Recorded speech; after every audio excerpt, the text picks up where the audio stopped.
Hi guys, so ngayon, ito na yung bunga ng aming gulay. Anong tawag yan pa? Ang laki na ng aming gulay. Yan siya guys, ang laki na yan. Anong tawag Mga yan? ano na rin yan siya, 4 na kilo. Laki na niya. Ito naman mga 3 kilo. Ayan. Laki, 3 kilo na.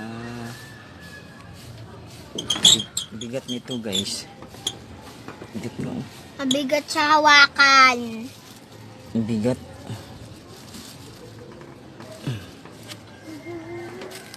Tupi yung ano. Unawakan mo ito. So ayun guys, cameraman ako for the day's video.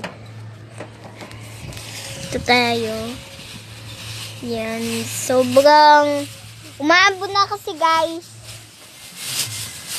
Lagyan ko siya ng ano guys kasi ano, Ganyan lang. nabibigatan siya.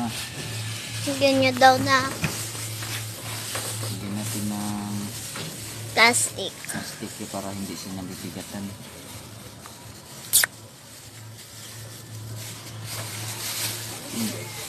Mabigat eh.